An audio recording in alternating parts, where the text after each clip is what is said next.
تو آپ دہشت گرد ہونے کے سرٹیفکیٹ بانٹتے ہیں، آپ ملک کے ساتھ غداری کے اور بغاوت کے سرٹیفکیٹ جو ہیں پاکستان کی عوام کو دیتے ہیں۔ تو خان صاحب کی جدوجہد جو ہے اور اس احتجاج کا بنیادی مقصد رول آف لا پاکستان کے اندر واپس لے کر آنا ہے، اور یہ وہ کوشش مسلسل کر رہے ہیں۔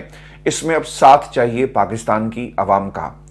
میں سوشل میڈیا پر کچھ کلپس دیکھ رہا تھا، ان کلپس کے اندر ایک بڑا زبردست پیغام تھا کہ آپ 8 فروری کو باہر نکلے، آپ کو یہ معلوم تھا کہ پاکستان کی جو طاقتیں ہیں وہ ایک جماعت کے ساتھ جو ہیں وہ ظلم کر رہی ہیں۔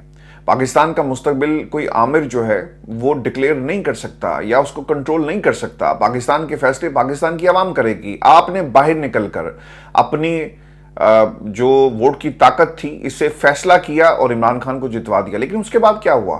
پاکستان کی عوام گھروں میں بیٹھ گئی اور پھر انتظار کر رہی تھی کہ کوئی مسیحا آئے گا اور انہیں ان حالات سے نکالے گا۔ سر یاد رکھیے گا، جب تک قومیں اپنی حالت کو بدلنے کے لیے کھڑی نہیں ہوتی نا، ان کی حالت کبھی نہیں بدلتی، اور قوم کو کھڑا ہونا پڑے گا۔ صرف ووٹ دینے سے آپ کی ذمہ داری پوری نہیں ہو جاتی، اس لیے آج عمران خان آپ سے مدد مانگ رہا ہے۔ پہلے رول آف لا کے لیے اس نے آواز بلند کی، آپ نے اس پہ لبیک کہا، آپ نے 8 فروری کو جو ظلم ہوا آپ ساتھ کھڑے ہو گئے۔ اس وقت عمران خان تنہا تھا، لیکن آج وہ آپ کی طاقت سے، آپ کے بھروسے یہ اعلان کر رہا ہے کہ ملک کے اندر ہم تحریک چلائیں گے، اور اب آپ نے اس کا ساتھ دینا ہے۔ خان صاحب نے یہ قوم کے نام بڑا واضح پیغام دیا جی۔ دوسری چیز، خان صاحب یہ کہتے ہیں کہ فوج کسی ایک شخص یا پارٹی کو نہیں بلکہ پورے پاکستان کی ایک یہ جو فوج ہے وہ پورے پاکستان کی ہے۔ فوج ہمارا قومی اثاثہ ہے۔ ایک پارٹی اور ایک شخص کے 10 سال کے لیے اقتدار کے منصوبے کو تحفظ دینے کے لیے پوری فوج کو بدنام کروایا جا رہا ہے۔ اس طرح عوام اور فوج کو ایک دوسرے کے سامنے لایا جا رہا ہے۔ دیکھیں جی، خان صاحب کے اوپر کیا یہ الزام لگاتے تھے یہ خرم دستگیر، یہ خواجہ سعد رفیق، یہ باقی لوگ، آپ کو یاد ہوگا کہ دیکھیں جی یہ جنرل فیض کو آرمی چیف 10 سال کے لیے بنانا چاہتے تھے، یہ نظام کو جو ہے کنٹرول کرنا چاہتے تھے، کہ نظام کے اندر عمران خان کو 10 سال کے لیے بٹھانے کی باتیں کر رہے تھے، اور اس وقت یہ ٹیلی ویژن پروگرامز کے اندر مسلسل بات کہی جاتی تھی کہ یہ 5 سال کا نہیں 10 سال کا منصوبہ ہے۔ اچھا چلیں جی، وہ غلط تھا، بالکل ٹھیک ہے، جمہوریت کے خلاف تھا، غیر جمہوری کام ہو رہا تھا۔ آپ لوگوں نے کیا کیا؟ آپ لوگوں نے تو یہ کیا نا 5 سال، اور پھر اس کے بعد 5 سال کس کے ہوں گے، اور پھر یہ ایج کیلکولیٹ بھی کر رہے ہیں عمران خان کی کہ جناب 74 سال کا ہو گیا، 10 سال کے بعد جو ہے شاید اتنی توانائی نہ ہو۔ آپ پلان بنائیں، ایک آپ پلان بنا رہے ہیں اور ایک پلان میرے رب کا ہے، دیکھنا یہ ہوگا کہ کس کا پلان جو ہے وہ کامیاب ہوتا ہے۔ یہ واقعی میں آپ کو نا جو نون لیگ کے حلقوں میں اور پاکستان پیپلز پارٹی کے حلقوں میں اور کہیں اور یہ بات ہو رہی ہے نا، وہ خان صاحب کی ایج کو بھی دیکھ رہے ہیں کہ یار 4-5 سال 74 کے بھائی صاحب ہو گئے ہیں، چلیں 5 سال 6 سال 8 سال کتنی دیر جو ہے وہ اس نظام سے لڑ سکیں گے۔ لیکن ایک چیز یہ لوگ بھول جاتے ہیں کہ عمران خان اقتدار میں آئے یا نہ آئے، وہ کرسی پر بیٹھے یا نہ بیٹھے، جو دلوں کا وزیر اعظم ہوتا ہے نا اسے کرسی کی ضرورت نہیں ہوتی۔ جو شعور اس نے پاکستان کی یوتھ کو دے دیا ہے، پاکستان کی عوام کو دے دیا ہے، یہ شعور اب آپ کا پیچھا کرے گا۔ اس کے لیے ضروری نہیں کہ عمران خان جو ہے ملک کا وزیر اعظم بن جائے تو پاکستان کے اندر جو ہے وہ، اب یہ عوام جس شعور کے بھروسے کھڑی ہے نا، اب اس شعور کے سامنے آپ نہیں کھڑے ہو سکیں گے۔ اس کی ایک تازہ مثال میں آپ کو آگے جا کر دوں گا۔ سوالات کی جو بچھاڑ کی گئی ہے ہمارے وزیر خزانہ پر لٹریری فیسٹیول میں، لٹریچر فیسٹیول کے اندر وہاں پہ موجود تھے، تو لوگوں نے کس قسم کے سوالات کیے، یہ شعور کی وجہ سے ہوا۔ تو شعور، آپ جتنی مرضی عمران خان کی عمر کے جو باقی سال ہیں ان کو کاؤنٹ کریں اور کیلکولیشن کریں، اور پھر اقتدار کو کیسے آگے لے کر جانا ہے یہ بھی پلاننگ کریں، لیکن جو شعور کی پلاننگ عمران خان نے کی تھی، اس پلاننگ کا توڑ آپ کے پاس نہیں ہے۔ ویورز، خان صاحب نے جو تیسری چیز کہی وہ یہ کہتے ہیں کہ 20 مارچ 1971 کو میں ڈھاکہ میں موجود تھا، لوگ وہاں اپنے حقوق مانگ رہے تھے۔ 4 دن بعد ڈھاکہ میں فوجی آپریشن شروع کر دیا گیا، اپنے حقوق مانگنے والی عوام پر بندوقیں لے کر چڑھ دوڑے، تو وہی انجام ہوتا ہے جو مشرقی پاکستان کا ہوا۔ ایک حد ہوتی ہے نا، جب آپ اس لائن کو کراس کرتے ہیں تو پھر آپ کا جو رزلٹ ہے وہ مشرقی پاکستان جیسا نکلتا ہے۔ بلوچستان اور قبائلی علاقوں میں مسنگ پرسنز کی موجودگی، اور جنرل باجوہ یہ دیتے رہے، یعنی اس کا عذر یہ دیتے رہے کہ عدالتیں ان افراد کو رہا کر دیتی ہیں، اس لیے انہیں جبری طور پر گمشدہ کرنا پڑتا ہے۔ اب جو جبر و فسطائی تحریک انصاف کے سپورٹرز اور رہنماؤں کے خلاف کی جا رہی ہے، اس سے بھی پورے ادارے کے خلاف نفرت بڑھ رہی ہے۔ ایجنسیوں نے تحریک انصاف کے رہنماؤں یہ مختلف رہنماؤں انتظار پنجوتا، اس کے علاوہ اعظم سواتی، شہباز گل کے ساتھ جو سلوک کیا وہ پورے پاکستان نے دیکھا۔ تحریک انصاف کے ممبران اسمبلی کو اغوا کر کے ان کے خاندان کے افراد کو ڈرایا دھمکایا جاتا ہے، جس طرح ان کے گھروں میں گھس کر توڑ پھوڑ کی گئی، آزادی عدلیہ کی اس پر حملہ ہو رہا ہے۔ تو ایسے میں آپ کا کیا کردار ہے؟ آپ سب کو باہر نکل کر اس ظلم کے خلاف احتجاج جو ہے وہ کرنا ہوگا۔ خان صاحب نے نا کچھ دن پہلے بھی یہ بات کہی تھی کہ یار یہ جنگ آپ لوگوں کی جنگ ہے، جیل کے اندر تو میں بیٹھا ہوا ہوں، جو میرے حصے کی جنگ ہے میں لڑ رہا ہوں، جو آپ کے حصے کی جنگ ہے وہ آپ نے لڑنی ہے۔ 8 فروری کو صرف ووٹ دینے سے کام نہیں چلے گا، پاکستان کی عوام کو باہر نکل کر آواز بلند کرنی ہوگی۔ نظام سر اس وقت پوری طرح مفلوج نہیں، بلکہ انہوں نے نظام کا گلا گھونٹ دیا ہے، اور جب ان کا دل چاہتا ہے یہ اس نظام کو جگاتے ہیں، استعمال کرتے ہیں اور پھر اسے سلا دیا جاتا ہے۔ یعنی انہوں نے اس قسم کے انجیکشن نظام کو لگانا شروع کر دی ہیں، گہری نیند میں بار بار نظام کو بھیج رہے ہیں کہ کہیں کھڑا نہ ہو جائے، اور عوام کے ہاتھ میں اگر یہ نظام آ گیا تو پھر عوام ہمارا کیا حال کرے گی۔ پاکستان میں نا کہیں کسی لیول پر حکومت کامیاب نہیں ہو رہی، بلکہ بری طرح ناکام ہو رہی ہے۔ ان کے پاس کوئی پالیسی نہیں ہے۔ کچھ منسٹرز جو ہیں وہ روزانہ صبح اٹھتے ہیں اور ان کو ایک باقاعدہ ایک ٹاسک شیٹ دے دی جاتی ہے کہ آج آپ نے تحریک انصاف کے خلاف کیا بات کرنی ہے، کس مدعے کو اٹھانا ہے، کس ٹاک شو میں جا کر بیٹھنا ہے، کون سا صحافی کون سی ٹویٹ کرے گا، اور پھر ان کی ٹویٹس بھی نہ ملتی جلتی ہیں۔ یعنی عقل کے اندھے ایسے ہیں، تھوڑی سی کوشش کر لیں، تھوڑا سا شعور کو استعمال کریں، کم از کم الفاظ تو بدل لو جو تنقید ہے۔ تو یہ ان کی ترقی کا ایک معیار ہے، اور قرض لے کر ملک نہیں چلتے، یہ قرضوں سے ملک کو چلانا چاہتے ہیں۔ میں ویورز کچھ دنوں کے اندر آپ کے لیے نا ایک نیا چینل شروع کر رہا ہوں جس میں ہم ڈاکومنٹریز لے کر آ رہے ہیں۔ پی آئی اے ہمارا پہلا سبجیکٹ ہے، انشاءاللہ یہ کچھ دنوں میں تیار ہو جائے گا۔ پی آئی اے کو کیسے لوٹا گیا، پی آئی اے پاکستان انٹرنیشنل ایئر لائن جو ہے اس کے بارے میں دنیا کے مختلف ممالک کیا کہتے رہے، اور ہمارے لوگوں نے اس کے ساتھ مختلف ادوار میں کیا کیا۔ آپ کو سننے کو ملتا ہے نا کہ دیکھیں جی وہ وزیر تھے ہوا بازی، انہوں نے کہا کہ ان کے سارے جو لائسنس ہیں جعلی ہیں، وہاں سے اس کا زوال شروع ہوا۔ یہ زوال کی کہانی 30-40 سال پرانی ہے جی، یہ ایک دن کی وجہ سے نہیں ہوا، یا یہ تباہی ایک دن میں نہیں آئی۔ اس کا مکمل احاطہ کریں گے، اور انشاءاللہ پھر آپ کو آئی ایم ایف ہمارے ساتھ کیا سلوک کرنے جا رہا ہے، اور یہ جو ڈونلڈ ٹرمپ کے آنے کے بعد کیا ہوگا، اور حکومت کس بری طرح ناکام ہو رہی ہے، کیونکہ منی بجٹ کی باتیں ہو رہی ہیں۔ میں بھی آپ کو نا اسی پیغام میں جو خان صاحب نے ڈونلڈ ٹرمپ کے حوالے سے کچھ باتیں کہی ہیں۔ ڈونلڈ ٹرمپ جب آپ امریکہ گئے، آپ کو یاد ہے کہ مختلف تصاویریں پاکستان کے میڈیا پر چلی، خان صاحب کو جو عزت ملی وہ ایک مثالی قسم کی تھی۔ خان صاحب جب واپس آئے تو انہوں نے کہا کہ مجھے ایسا لگتا ہے کہ میں دوبارہ جو ہے وہ ورلڈ کپ جیت کر آیا ہوں۔ خان صاحب نے نا چونکہ یہ کشمیر کا میٹر جو ہے وہ ہمارے دلوں کے بہت زیادہ قریب ہے، اور یہی آپ کی ڈپلومیسی ہوتی ہے کہ آپ کسی بھی ملک کے سربراہ کو کہیں کہ یہ ہمارے لیے بڑا میٹر کرتا ہے۔ یاد رکھیے گا کہ ڈونلڈ ٹرمپ کے بڑے خاص تعلقات ہیں مودی کے ساتھ، لیکن خان صاحب اسے کنونس کرنے میں کامیاب ہو گئے کہ آپ نے کشمیر کے معاملے پر بات کرنی ہے، اور اس نے کشمیر کے معاملے پر کی بات۔ اس نے کہا تھا کہ ہم ثالثی کا کردار ادا کرنے کے لیے تیار ہیں اگر آپ مل کر بیٹھیں، اور خان صاحب یہ کہتے ہیں کہ یہ میرے کہنے پر انہوں نے میری بات مانی، اور آگے سے انہوں نے انکار نہیں کیا، اور کشمیر کے معاملے پر جو ہے وہ بات ہوئی ہے۔ اب جو ایک اوبویسلی اوورسیز کمیونٹی کا جی کنسرن تو ضرور ہے اس کے اوپر، رہائی کے معاملے پر، اور ڈونلڈ ٹرمپ کی فیملی یا ڈونلڈ ٹرمپ کا جیتنا یہ کتنا امپورٹنٹ تھا، اس کے اوپر بھی خان صاحب نے اپنا ایک ریئیکشن جی دے دیا ہے، اور یہ ایک براہ راست ریئیکشن ہے۔ امید ہے کہ صدر ٹرمپ کے آنے سے چیزیں غیر جانبداری کی طرف جائیں گی۔ میں اپنی رہائی کا مطالبہ کروں گا، اور نہ ہی کوئی ڈیل۔ پہلے بھی کسی آمری یا عالمی طاقت کے کندھوں پر سوار ہو کر نہیں آیا تھا۔ جنرل باجوہ نے جس طرح حسین حقانی کے ذریعے میرے خلاف لابی کروائی اور بائیڈن ایڈمنسٹریشن کے کان بھرے، اور جس طرح پاکستان میں انسانی حقوق کی خلاف ورزیوں پر بائیڈن انتظامیہ خاموش تھی، امید ہے کہ اب ویسا نہیں ہوگا۔ تو یہ معاملہ بائیڈن ایڈمنسٹریشن کا تھا، امریکہ کا نہیں تھا۔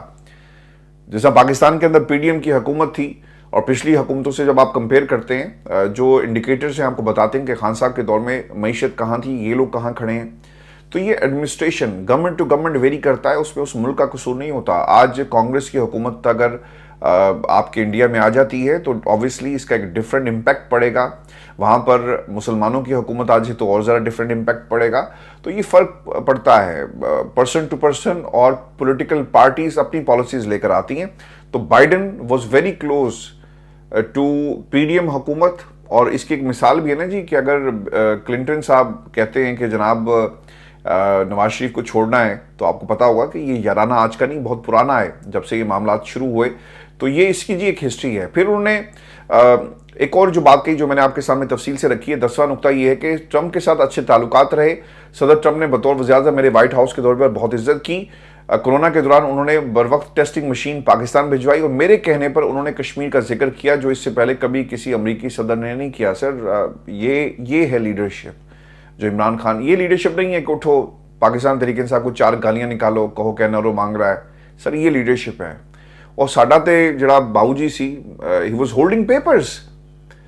وہ پیپر قوم کے لیے جسٹ امیجن کریں جو لوگ ہمیں وہاں پہ ریپرزینٹ کر رہے تھے کیا واقعی یہ ریپرزنٹیشن کے قابل ہیں, کیا ہم یہ ڈیزرو کرتے ہیں. تو سر یہ شعور ہے جو بول رہا ہے, جو شعور یہ سوال کرتا ہے تو یہ شعور کو مارنا چاہتے ہیں.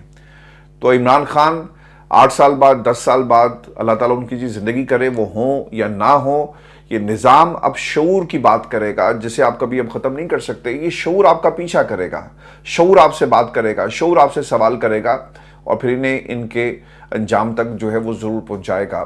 ویورز, گرینڈ الائنس کی بات ہو رہی ہے. اسد کیسر صاحب کے حوالے سے کچھ چیزیں سامنے آئی. انہوں نے حالیہ قانون سازی اور مشترکہ ایک الائنس کی بات کی ہے اور انہوں نے کہا کہ ہم حکومت کو چلتا کریں گے, ایک تحریک چلائیں گے. اور پھر مولانا فضل الرحمان سے بھی بات ہو رہی ہے.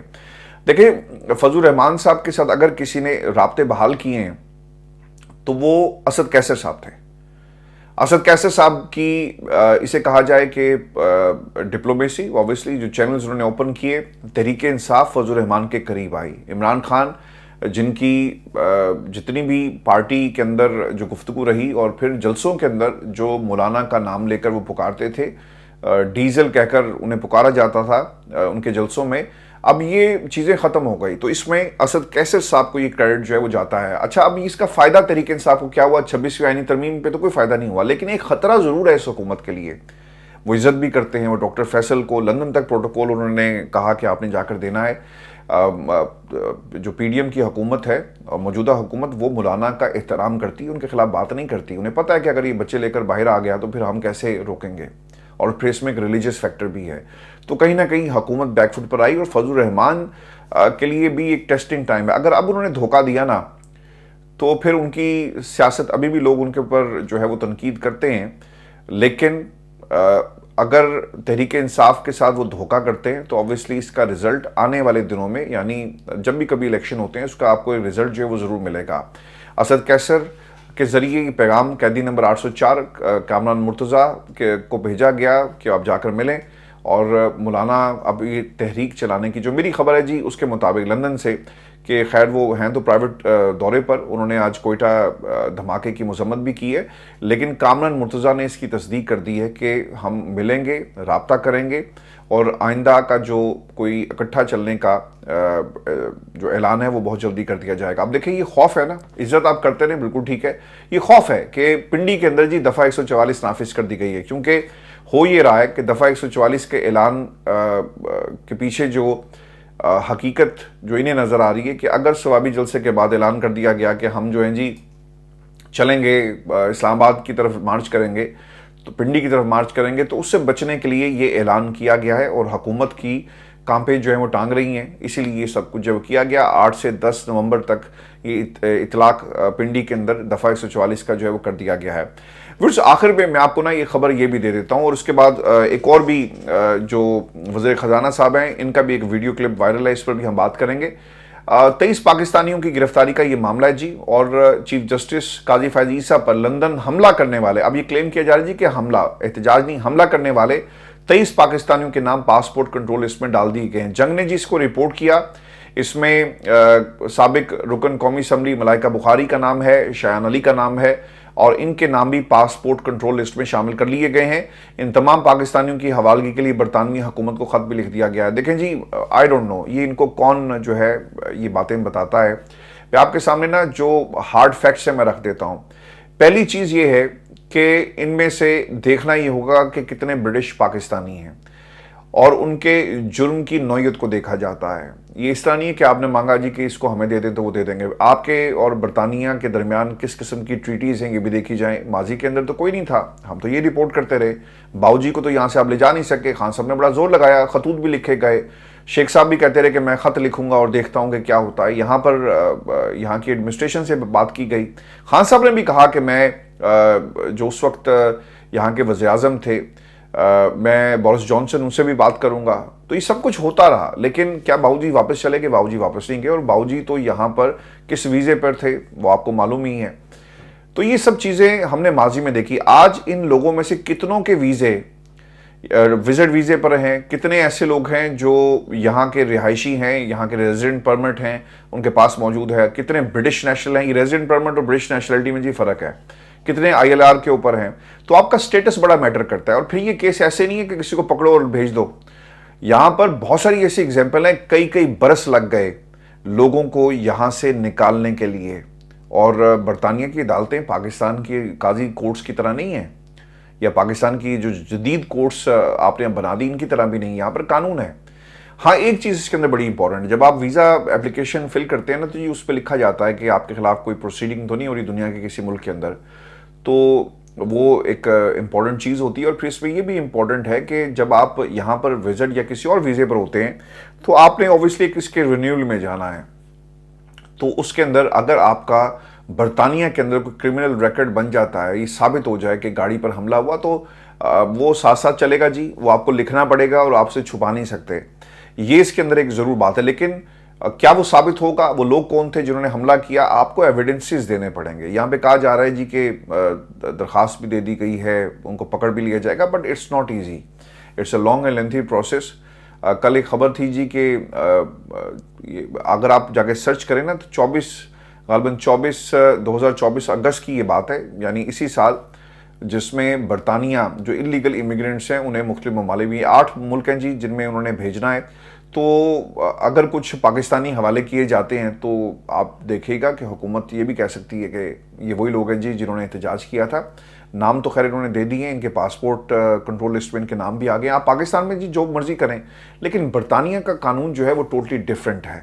برطانیہ میں کسی کو آپ اس طرح پکڑ کر اس کو پاکستان یا کسی بھی ملک کے حوالے نہیں کر سکتے. آپ کو پورا اپنا کیس جو ہے وہ لڑنا پڑے گا, آپ کو ثبوت دینے پڑیں گے. یہاں پر ثابت ہونا بڑا ضروری ہے, پاکستان میں نہیں, برطانیہ میں ثابت ہونا بڑا ضروری ہے کہ انہوں نے کیا کیا ہے. احتجاج کرنا اور احتجاج کے نام پر کوئی انکوائری ہو جائے, کسی کو پکڑ لیا جائے, یہ شاید اتنا آسان نہیں ہے. یہ وہ دوست جو ہمارے خبریں دے رہے ہیں ان کو بھی معلوم ہے کہ نواز شریف صاحب کو نہیں کر سکے, تو پھر یہ احتجاج تھا. اور برطانیہ کے قانون اس حوالے سے بڑے واضح ہیں.